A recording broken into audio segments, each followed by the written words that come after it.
dedicated to eastern and southern Kentucky. This is WYMT Mountain News This Morning.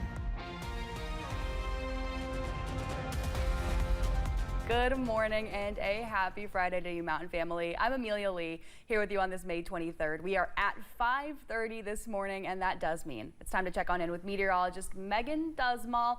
Megan, I didn't see fog. It was pretty chilly out. Honestly, a little bit too cold. My apartment was at like 65, so I don't know where I went wrong last night.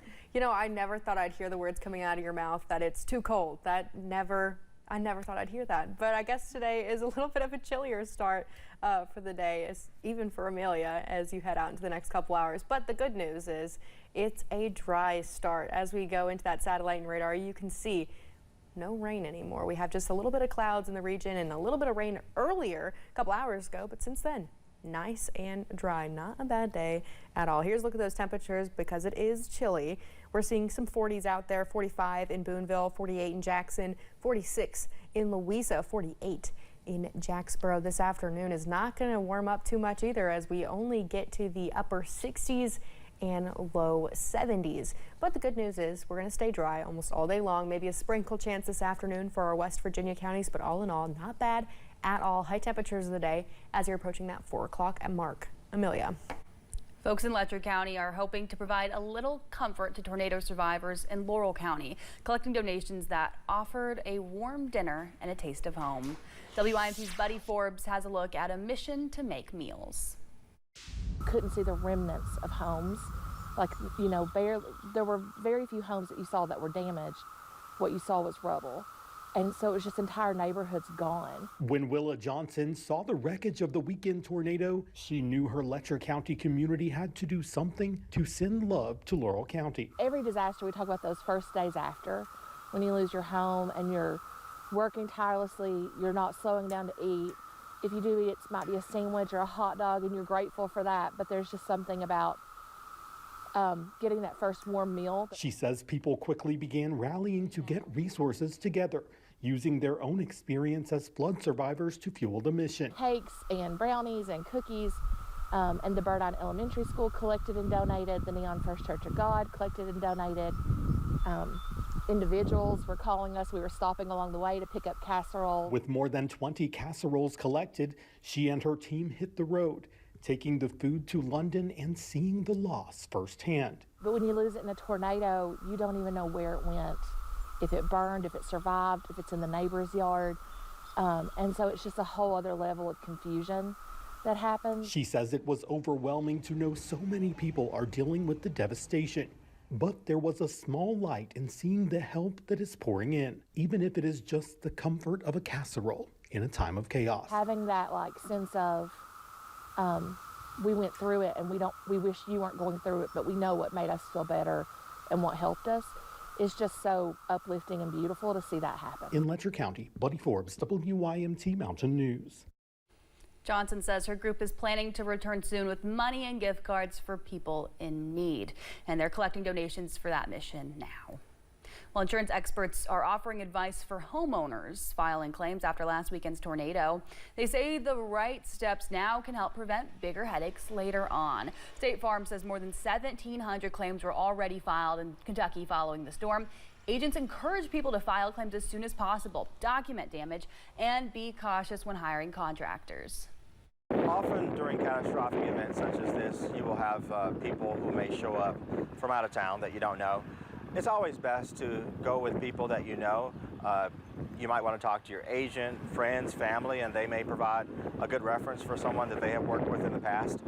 Regardless, make sure you still do your background check. State Farm has 2 customer care sites open at Lowe's in London and Somerset to help walk customers through that claims process. FEMA, they're also making their way through Palaski County, assessing damage from last week's deadly tornado.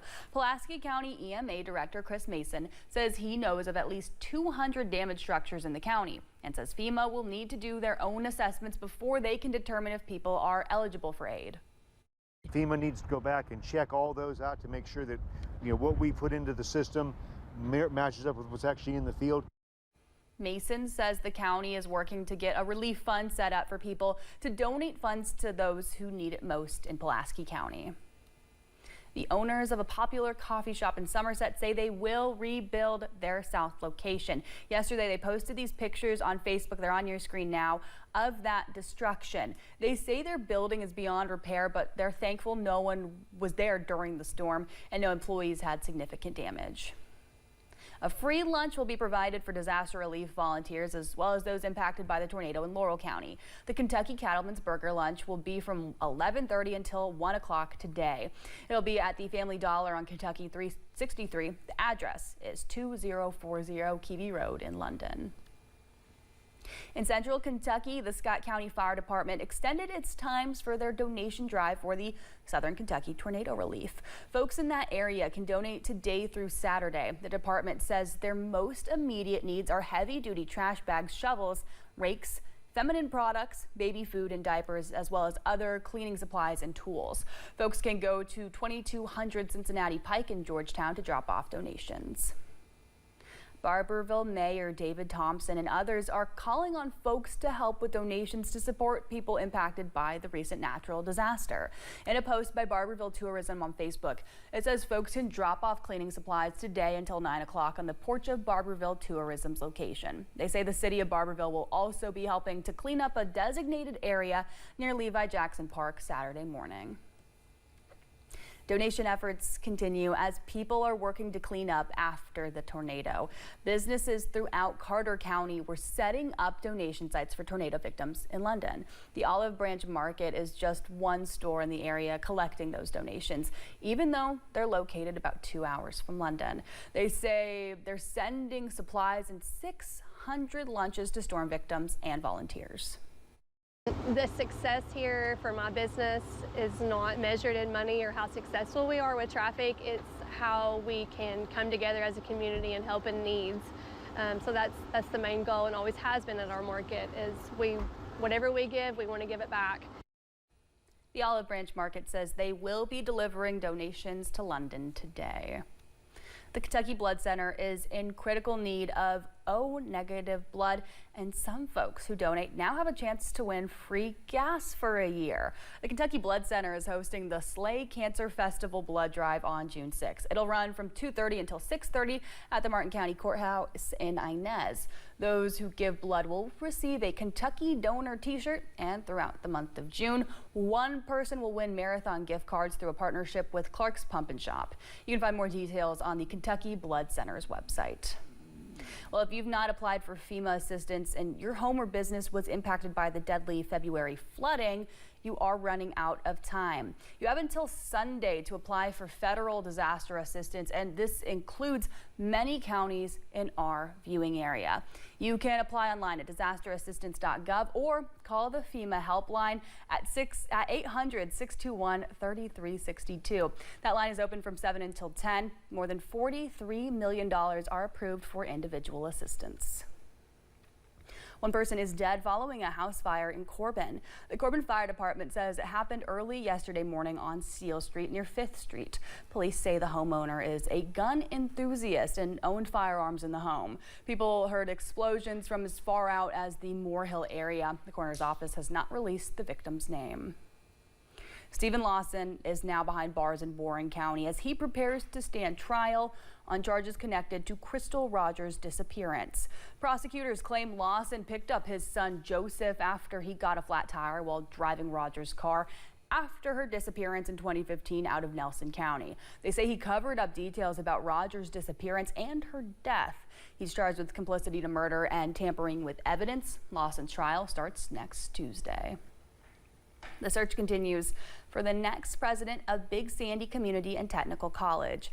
After an extensive search, officials with the Kentucky Community and Technical College system say the Big Sandy Board of Directors did not recommend a final candidate. Yesterday marked 2 years since a Scott County Sheriff's deputy was killed in the line of duty. Deputy Caleb Connley was shot and killed during a traffic stop in I-75 in Georgetown. His killer was sentenced to life in prison without the possibility for parole. The foundation set up in Connley's name helps families of officers killed in the line of duty. It's 5:40. Eastern Kentucky duo is heading to the stage to help raise funds at next week's 606 Strong Tornado Relief Benefit Concert. And while we have a break in those rain chances, some storm chances are on the way next week.